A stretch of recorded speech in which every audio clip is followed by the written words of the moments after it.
د توبې دوم شرط دا ان تندم علیها چې کومه ګناه دې کړې ده په هغه ګناه باندې تا ته پښیمانتیا هم وي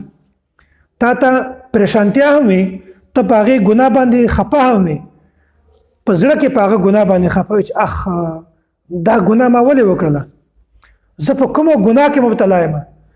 هغه محسن ذات چې هغه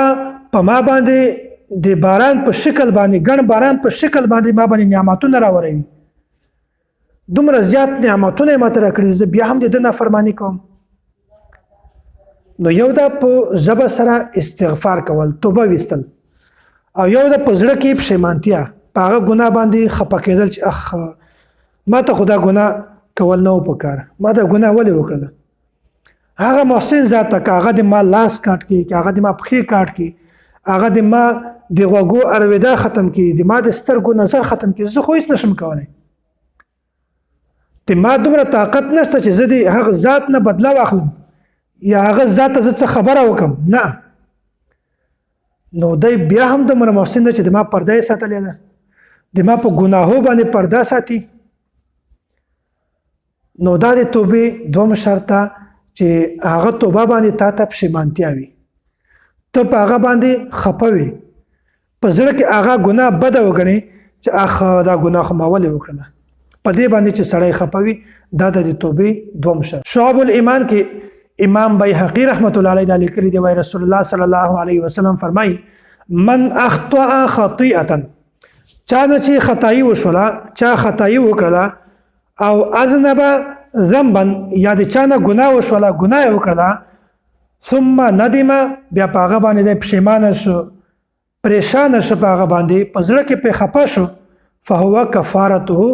دا پښیمانتیا دا د ده شرمندګي دا د ده د هغه ګناه کفاره ده نو اصل بنیادی خبره دا ده چې په ژبه سره استغفار په خوله سره استغفار ویلل دا توبه نه ده صرف په ژبه سره استغفار کول دا ته توبه نه وایي بلکې توبه په ژبه سره استغفار او په زړه کې په هغه ګناه باندې پښیمانتیا پریشانتیا خفه کېدل د دې دواړو نوم توبه ده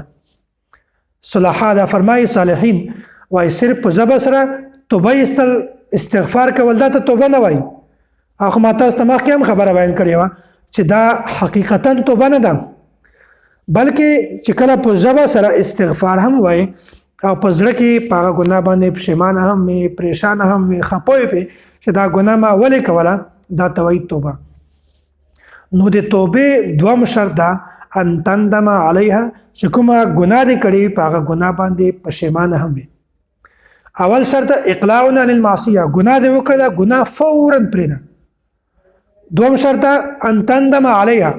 ګناه دې وکړه توبه هم وباسه خو توبه داسې چې په زړه کې دې پښیمانتیا هم وي په زړه کې پې خفه هم وي دا د توبې دوم شرط ده ان تندم علیها